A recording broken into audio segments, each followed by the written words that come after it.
The American Space Agency, NASA, says it will keep supporting the International Space Station through 2030.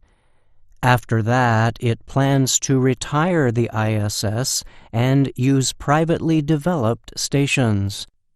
NASA recently released a report on its plans for transitioning from the ISS to one or more space stations that would be developed by private companies. The ISS has been operating for more than 20 years. The first piece of the floating space laboratory was launched into space in 1998. The ISS has been widely praised as a scientific success, but NASA and its international partners have recognized that it cannot continue to operate forever. Late last year, the administration of U.S. President Joe Biden announced it was committed to extending ISS operations through 2030. In a statement, NASA Administrator Bill Nelson said the plan would include continued cooperation with international partners from Europe, Japan, Canada, and Russia. Last month, NASA released a report to the United States Congress on its plans to keep the ISS operating over the next 8 years. The report said NASA officials look forward to the final years of the ISS being its most productive. This will be a time in which NASA will aim to support deep space exploration and continue to return medical and environmental benefits to humanity, the report reads.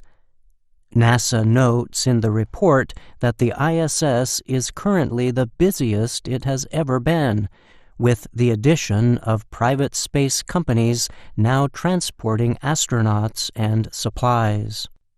In the future, NASA says its goal is to completely move to privately developed space laboratories for all its space lab needs. This way, NASA will be paying the space station operators only for the goods and services the agency needs. NASA has already chosen 3 private American companies to develop future space stations. One of them will be led by Blue Origin. The company announced plans last October for its Orbital Reef station. The developers say Orbital Reef will support 10 people in an area of about 830 cubic meters. That is nearly the size of the ISS. The station will be designed to serve science researchers, space agencies, nations without space programs, and technology and manufacturing companies. Another developer will be space services company NanoRacks. It has said it is teaming up with Voyager Space and Lockheed Martin to develop the first-ever free-flying commercial space station.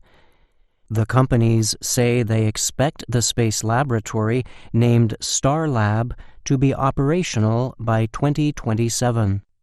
The third company, Northrop Grumman, said it will develop a free-flying space station for NASA.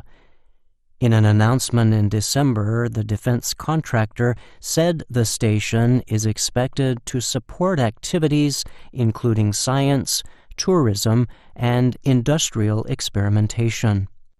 In its report to Congress, NASA also describes its plans for retiring the ISS. When it is ready to end service, the space agency said it would first take steps to begin slowly lowering the operational altitude of the ISS. Then it would attempt to carry out a controlled deorbit of the floating lab with the help of additional space vehicles.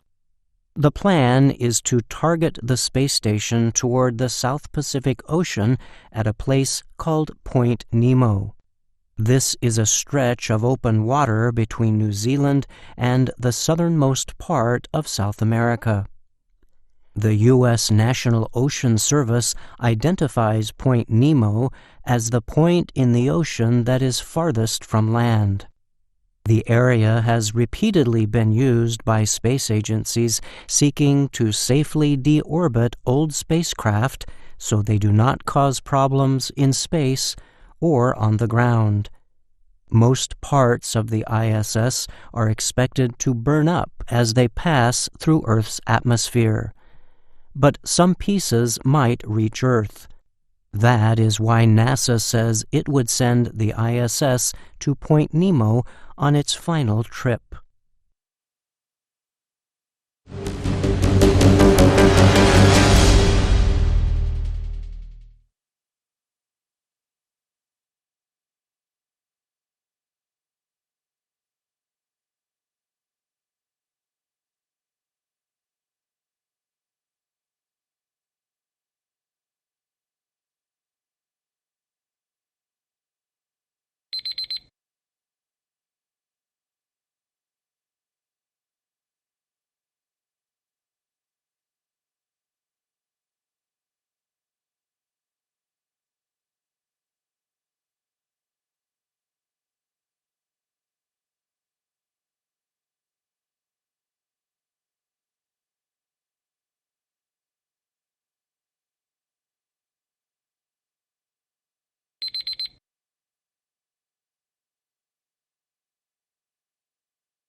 Hi, thank you for watching. I hope the videos are useful for you.